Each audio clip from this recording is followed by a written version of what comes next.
ایک بزرگ تھے، بات یاد ہے، اس بیچ میں عرض کر دیتا ہوں.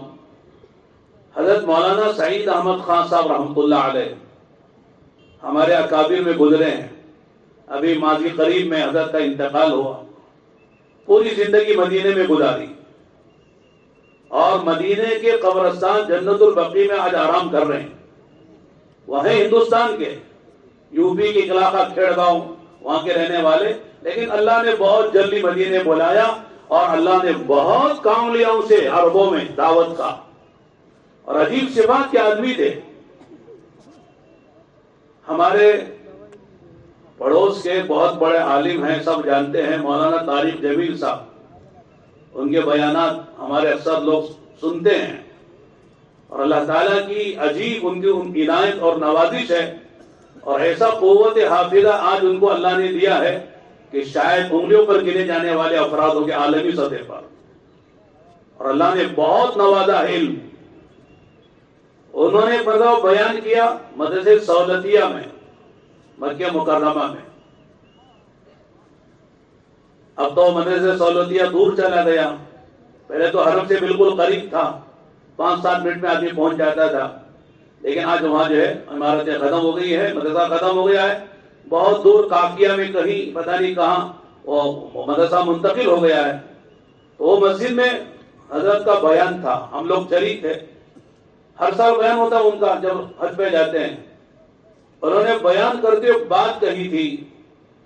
کہنے لگے میں نے اپنی زندگی میں ایمان اور یقین والوں کو بھی دیکھا ہے، میں نے اپنی زندگی میں علم اور ذکر والوں کو بھی دیکھا ہے، میں نے اپنی زندگی میں اخلاص والوں کو بھی دیکھا ہے، اور اپنی زندگی میں نے قربانی والوں کو بھی دیکھا ہے، لیکن میں نے اخلاق والوں کو نہیں دیکھا.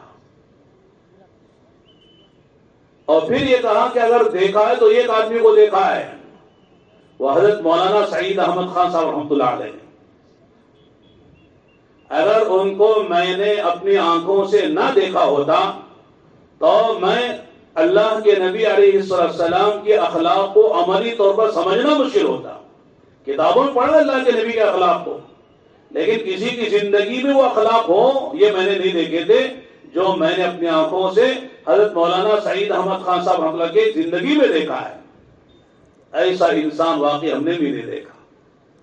ایسا فرشتہ صفت انسان، مہمانوں کے لیے بچا جانے والا انسان، اللہ کے دین کے لیے تڑپنے والا، بلکنے والا، اور ایسا محبوب اللہ کے بندوں کا ہر آدمی ٹوٹ کر اسے محبت کرتا تھا. چنانچہ حضرت سے ہمارا تعلق ہو گیا تھا. ہم نے ایک مرتبہ حضرت کو خط لکھا، طلب کی بات پر میں سنا رہا ہوں، یاد رکھنا اس کو. ہم ادھر سے ادھر چلے جاتے ہیں، لیکن آپ یاد رکھنا پھر پیچھے ہم آئیں گے، نہیں آئیں گے تو آپ لائیں گے. خاص طور سے ہماری جو ساتھی بیٹھے اسٹیج پہ ان کی ذمہ داری بھی ہوتی ہے. بات میں بات نکل جاتی ہے، بات میں بات نکل کے کہیں سے چلے جاتے ہیں. تو میں نے حضرت مولانا سعید احمد خان صاحب رحمۃ اللہ علیہ کو خط لکھا میرا سال لگنے کے بعد، 1986-85 کی بات ہے، تقریباً 35 سال تقریباً ہو گئے ہوں گے. تو میں نے خط لکھا کہ حضرت میرا جی چاہتا ہے کہ مدرسے سے فارغ بھی ہو گئے، سال بھی لگ گیا، ایک تڑپ ہے حرمین شریفین حاضری دینے کی. اللہ حج کا بھی موقع دے، مزید بھی حاضری ہو، درود و سلام پڑھنے کی سعادت بھی ملے، اور آپ کی صحبت میں، چونکہ آپ مدینے میں ہیں، کچھ وقت آپ کی صحبت میں گزارنے، وہاں سے آپ سے ملاقات کا بھی موقع ملے. ایک اندر تڑپ ہے، طلب ہے، لیکن اسباب نہیں ہے. مولوی کے پاس کیا اسباب ہوتے ہیں؟ تنخواہ کتنی ہوتی ہے مولوی کی؟ مسجد والے کتنا تنخواہ دیتے ہیں؟ مدرسے والے کتنی تنخواہ دیتے ہیں؟ مہینہ ختم ہوتے ہوتے 2000 روپے قرضہ بھی چڑھ جاتا ہے. تو چھوٹی تنخواہ میں کیا کرے گا آدمی؟ اس لیے میں نے کہا اسباب نہیں ہے، بس دعا کی درخواست ہے. حضرت کا وقت آج بھی میرے پاس محفوظ ہے. حضرت نے، میں نے کہا آپ سے محبت اس لیے کہہ رہے ہیں. حضرت نے کہا بھائی دیکھو، اللہ کے لیے محبت بڑی چیز ہے. من احب للہ وابغض للہ واعطى للہ ومنع للہ فقد استكمل الایمان.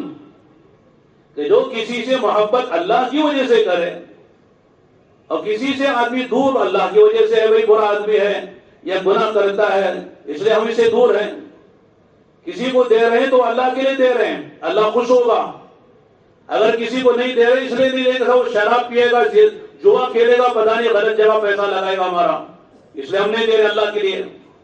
تو محبت اللہ کے لیے، نفرت اللہ کے لیے، دوستی اللہ کے لیے، دشمنی اللہ کے لیے، دینا اللہ کے لیے، نہ دینا اللہ کے لیے، یہ چار باتیں کسی میں ہوتی ہیں تو فرمایا اللہ تعالیٰ اس کے ایمان کو مکمل کر دیتے ہیں، ایمان کی تکمیل ہو جاتی ہے.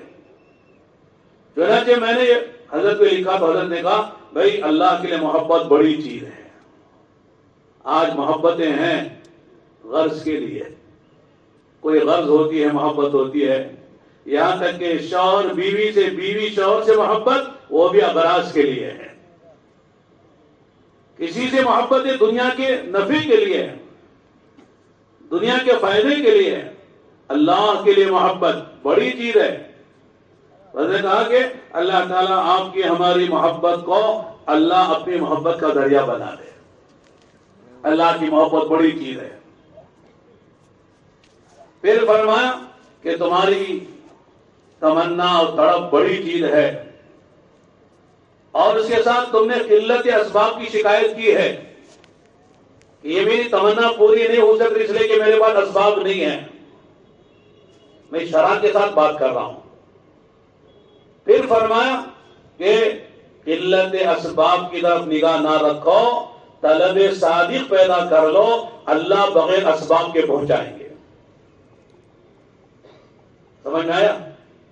سچی طلب پیدا کرو، اللہ اسباب کے محتاج نہیں ہے، اللہ بغیر اسباب کے پہنچائیں گے. دنیا والے اسباب دیتے رہ جائیں گے اور تم کو اللہ بغیر اسباب کے پہنچائیں گے. لوگ کہیں گے مولوی صاحب اتنی مرتبہ حج پہ جا رہے ہیں، کہاں سے جا رہے ہیں، وہ سوچتے رہ جائیں گے، لیکن تم جاتے رہو گے. اللہ کا کرم ہے کہ حضرت سے کئی مرتبہ ملاقات مدینے میں ہوئی.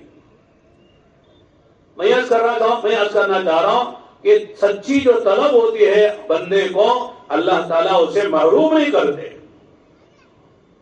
تو حضرت بلال رضی اللہ عنہ کو اللہ کے نبی نے بلا کے کہا بلال اذان دینی ہے. کہاں کھڑے ہو کر؟ صفا پہ، مروہ پہ، میزاب رحمت کے نیچے، حتیم میں، ملتزم پر، حجر اسود کے پاس، مقام ابراہیم کے پاس. کوئی جگہ متعین نہیں کی، بلکہ فرمایا بلال بیت اللہ کی چھت پہ کھڑے ہو جاؤ. اللہ کی گھر کی چھت پر کھڑا کر کے اللہ کے نبی نے اذان دلائی. بعض لوگ دل ملا کے رہ گئے، جس کو ہم مارتے تھے، ستاتے تھے، برا بلا کہتے تھے، آج وہ اللہ کی چھت پہ کھڑے ہو کر اذان دے رہا ہے. کسی نے کہا اچھا ہوا کہ میرا باپ اس سے پہلے مر گیا کہ اسے آج کا یہ دن دیکھنا نہ پڑا. یعنی اندر سے جلے ہوئے لوگ کہہ رہے ہیں. کسی نے کہا کہ محمد صلی اللہ علیہ وسلم کو ان کے الفاظ نقل کرنا ڈر لگتا ہے، لیکن نقل کفر نہ باشد. کفر کو نقل کرنا کفر نہیں ہے، اس لیے نقل کرنا جائز ہے. ایک نے کیا کہا محمد صلی اللہ علیہ وسلم کو اس کالے کوے سے برا کو کوئی اور آدمی نہیں ملا جسے اذان کہلوائے. ایسے اندر یعنی آپ بگولا ہو گئے لوگ. لیکن اللہ کے نبی نے بتانا چاہا کہ بلال کا مقام کیا ہے. فرمایا بلال جب میں معراج میں گیا تو میں نے دیکھا کہ تم مجھ سے آگے آگے جا رہے ہو، تمہارے پیروں کی آہٹ میں نے سنی ہے. میرے دوستو یہ اندر کی طلب ہوتی ہے، تڑپ ہوتی ہے. اللہ پاک کہاں سے کہاں پہنچا دیتے ہیں. اگر طلب نہیں ہے، فرمایا آدمی کسی سے بھی نفع نہیں اٹھا سکتا. بڑے سے بڑے مولانا، بڑے بڑے پیر صاحب، بڑے بڑے اللہ کے ولی وہ بات کریں گے، لیکن آدمی ان میں سے کیڑے نکال لے گا، عیب نکال لے گا. بلکہ علماء نے عجیب بات لکھی ہے کہ ہم جیسے چھوٹے موٹے لوگوں سے کیا فائدہ اٹھائے گا وہ آدمی جس کے اندر برائی دیکھنے کا گویا کہ مادہ اور صفت ہے، وہ تو نبی سے بھی نفع نہیں اٹھائے گا، بلکہ کیا کہے گا؟ ما لهذا الرسول يأكل الطعام ويمشي في الأسواق. اللہ کے نبی کھانا کھاتے ہیں، اللہ کے نبی ضرورت کے لیے بازار جاتے ہیں، تو کہتا یہ بھی کوئی نبی ہے جو کھانا کھاتے ہیں بازار جاتے ہیں؟ تو نبی کا کھانا کھانا بازار جانا اسے عیب نظر آئے گا، اور یہ کہہ کر نبی کے باتوں سے دور ہو جائے گا، نبی سے فائدہ نہیں اٹھائے گا۔ اس لیے میرے دوستو، جس آدمی میں طلب ہوتی ہے اللہ تعالیٰ سے نوازتے ہیں، محروم نہیں کرتے۔ قناعت نہیں ہونا چاہیے، بھائی میں تو ماشاءاللہ بہت جانتا ہوں، ان کی کیا بات سننا، ان سے اچھی باتیں تو میں جانتا ہوں، ان سے اچھا بیان تو میں کرتا ہوں، میرے 4 مہینے لگے ہوئے ہیں، چلے لگے ہوئے ہیں، میں پرانا آدمی ہوں یا میں ماشاءاللہ پڑھا لکھا آدمی ہوں، لہذا مجھے قناعت کافی ہے، میرے پاس جو کچھ ہے۔ فرماتے یہ بھی صحیح نہیں ہے۔ آدمی میں قناعت مطلوب ہے دنیا کے اعتبار سے۔ ایک آدمی اچھے گھر میں رہتا ہے اور آپ چھوٹے گھر میں رہتے ہیں، تو اچھے گھر والوں کو نہ دیکھو، بھائی میرا گھر ایسا کیوں نہیں ہے، اپنے سے نیچے والے کو دیکھو جو جھوپڑی میں رہتا ہے، جھوپڑی والا اسے دیکھے جو فٹ پاتھ پہ رہتا ہے، تب جا کر آدمی میں قناعت بھی آئے گی، اور جو نعمت اللہ کی اس کے پاس ہے اس پر شکر کا جذبہ بھی پیدا ہوگا۔ اس لیے فرمایا دنیا کے اعتبار سے اپنے سے نیچے والے کو دیکھو، دین کے اعتبار سے کسے دیکھنا؟ اپنے سے اوپر والوں کو دیکھو۔ اس لیے کہتے ہیں صحابہ کو دیکھ کے چلو، اولیاء اللہ کو دیکھ کے چلو، بزرگان دین کو دیکھ کے چلو۔ یہ نہ تو کہ صاحب میں تو ماشاءاللہ فرض نمازیں پڑھتا ہوں، یہ فرض نہیں پڑھتا ہے، میں تو جمعہ پڑھ لیتا ہوں، جمعہ بھی نہیں پڑھتا ہے، میں تو روزانہ ایک پارہ پڑھ لیتا ہوں، یہ قرآن ہاتھی میں نہیں لیتا ہے۔ دنیا والوں کو نہ دیکھو، دیکھنا ہے دنیا کے اعتبار سے تو اپنے سے نیچے والے کو دیکھو، ٹھیک ہے، لیکن دین کے اعتبار سے دیکھنا ہے تو اپنے سے اوپر والے کو دیکھو۔ بھئی ماشاءاللہ یہ فرائض کے ساتھ تہجد بھی پڑھتے ہیں، لیکن میں صرف فرض پڑھتا ہوں، تہجد نہیں پڑھتا۔ یہ روزانہ ماشاءاللہ قرآن کریم کی تلاوت کرتے ہیں، 2 بارے 3 بارے پڑھتے ہیں، میں صرف سورہ یاسین پڑھ لیتا ہوں، سورہ واقعہ پڑھ لیتا ہوں، بلکہ میں سورہ واقعہ بھی نہیں پڑھتا، یاسین بھی نہیں پڑھتا۔ مہینوں گزر جاتے میرے ہاتھ میں قرآن نہیں آتا، میری تسبیحات پوری نہیں ہوتی، مجھے دعا میں جی نہیں لگتا، ایک گھنٹوں دعائیں مانگتا ہے، اللہ کا کتنا مقبول بندہ ہے۔ اس طرح فرمایا اپنے سے اوپر والے کو دیکھیں گے، اوپر جانے کی توفیق ہوگی، اور اپنے سے نیچے والے کو دیکھیں گے تو آدمی نیچے چلا جائے گا، اور جو کر رہا ہے وہ بھی چھوڑ جائے گا، میں تو بہت اچھا ہوں۔ آدمی اپنے بارے میں پاسنگ نمبر لگا لیتا ہے، دوسرے کو فیل کر دیتا ہے، کہتا میں الحمدللہ، اور یہ